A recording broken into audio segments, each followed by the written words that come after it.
The Liberian Civil War was a dark time. It was a period marked by intense violence, political instability and widespread suffering. The conflict, which lasted from 1989 to 2003, left an indelible mark on the nation and its people. It tore families apart and forced many to flee their homes. Entire communities were uprooted and countless lives were disrupted. The war created a humanitarian crisis, with people desperately seeking safety and stability.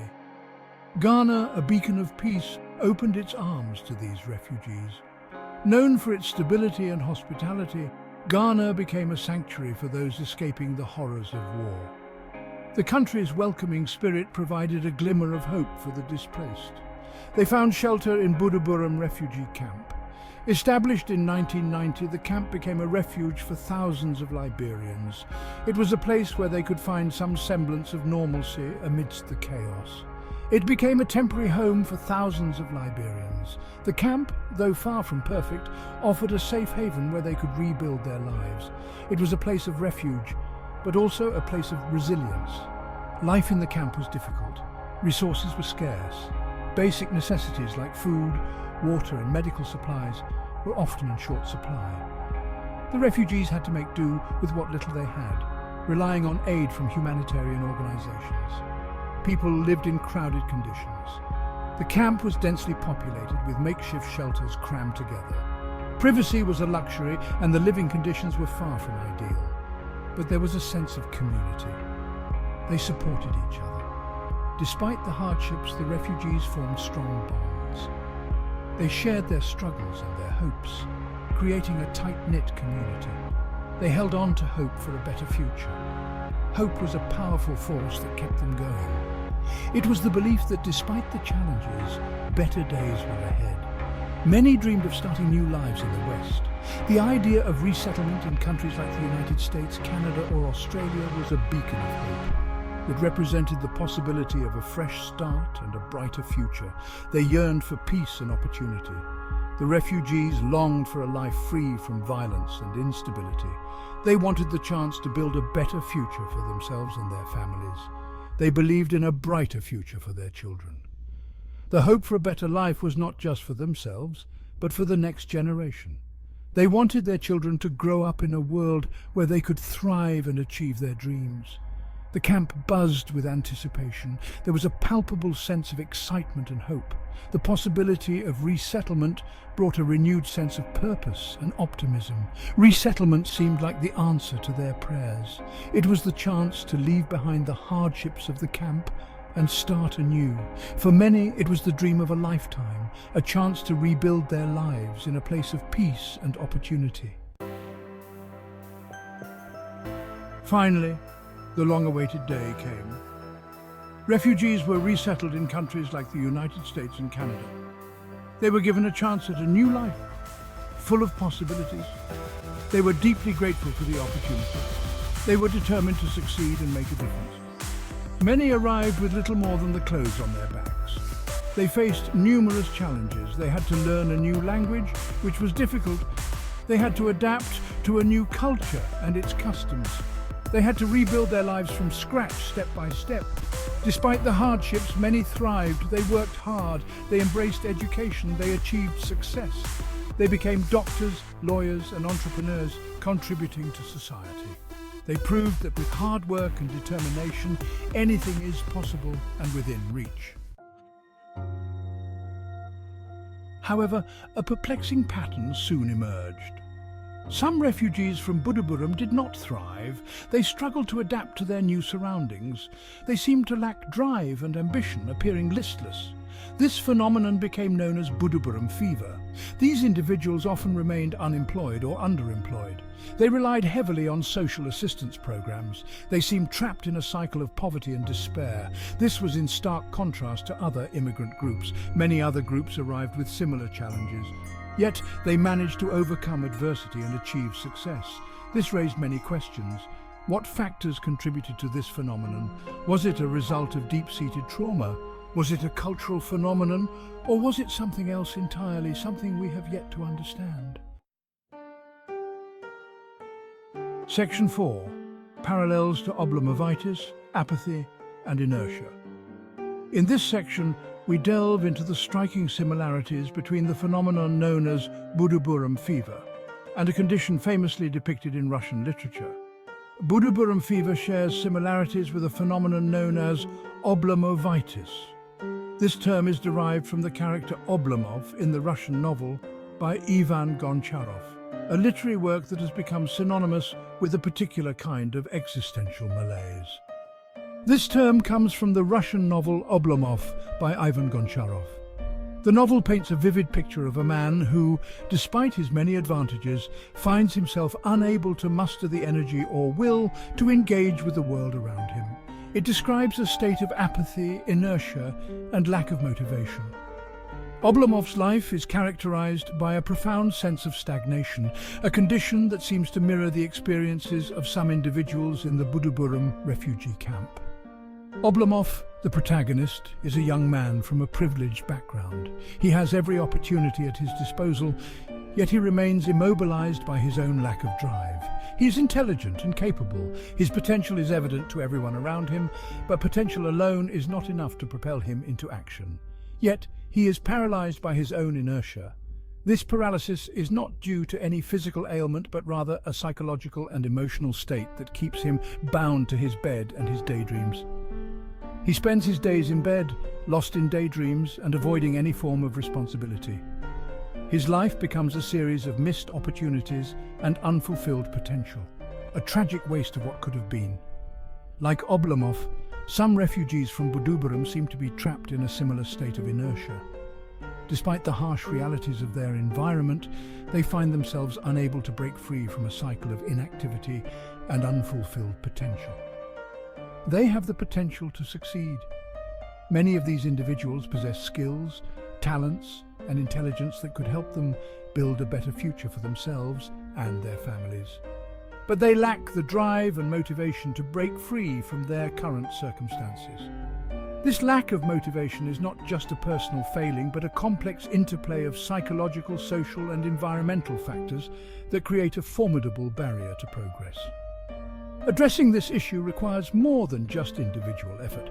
It calls for a comprehensive approach that includes psychological support, community engagement, and opportunities for meaningful work and education.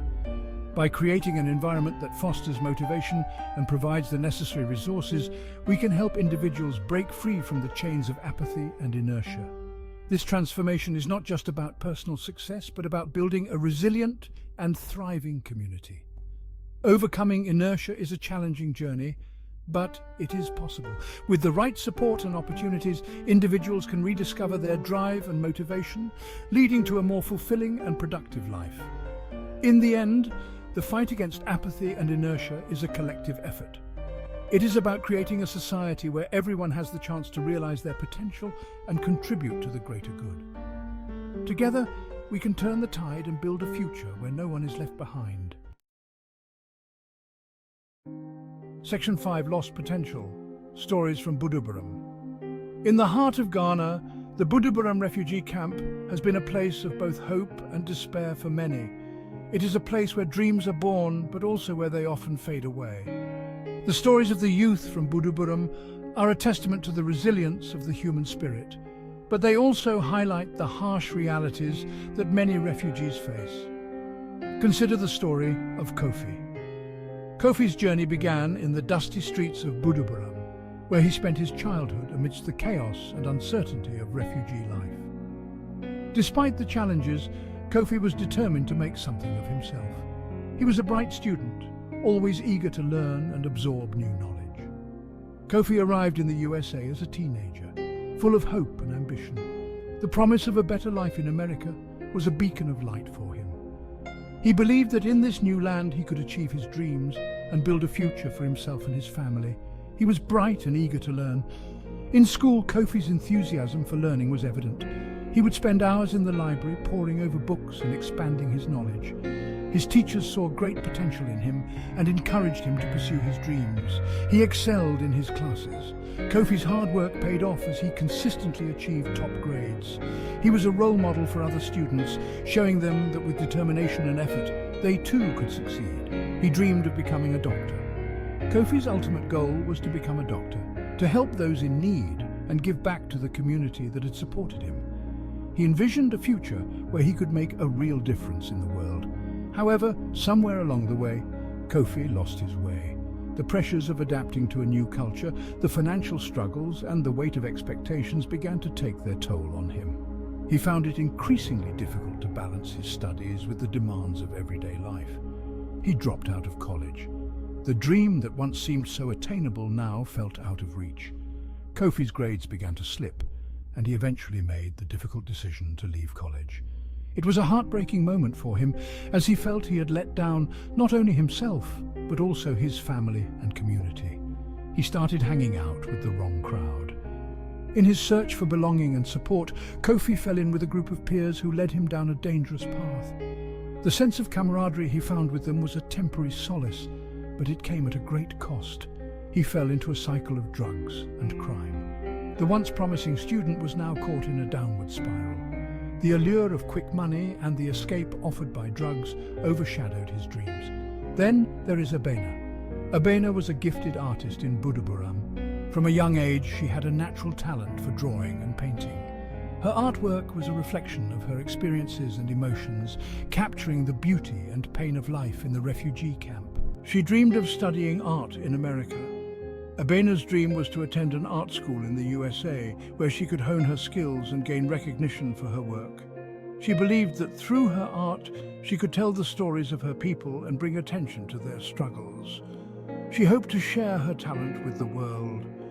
Abena envisioned a future where her art would be displayed in galleries and museums, where people from all over the world could see and appreciate her work.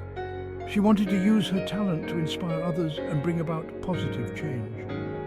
Upon arriving in the USA, Abena faced numerous challenges. The reality of life in a new country was far from what she had imagined. The cultural differences, the language barrier, and the financial struggles were overwhelming. She struggled to make ends meet. Despite her best efforts, Abena found it difficult to secure a stable job. The cost of living was high, and she often had to choose between buying food and paying for other essentials. She couldn't afford art supplies. The dream of becoming a renowned artist seemed to slip further away as she struggled to afford the basic materials needed to create her art. The financial burden weighed heavily on her, and she began to lose hope. She felt lost and alone. The isolation and loneliness of being in a foreign land without a support system took a toll on Abena's mental health. She missed her family and friends back in Buduburam and longed for the sense of community she once had. She gave up on her dreams. The weight of her struggles eventually became too much to bear, and Abena made the heartbreaking decision to give up on her artistic aspirations.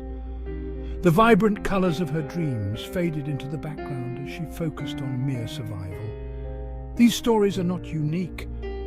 Kofi and Abena's experiences are shared by many refugees who come to the USA with dreams of a better future, only to find themselves facing insurmountable challenges. They are repeated time and time again. The cycle of hope and despair is a common theme among refugee communities. The initial excitement of arriving in a new country is often followed by the harsh reality of trying to build a life from scratch. They highlight the tragic loss of potential. The stories of Kofi and Abena serve as a stark reminder of the immense potential that is lost when refugees are unable to overcome the obstacles in their path. They raise questions about the factors that contribute to this phenomenon. What can be done to support refugees in their journey? How can we ensure that their dreams do not fade away? These are questions that need to be addressed if we are to prevent the loss of potential and help refugees build a brighter future.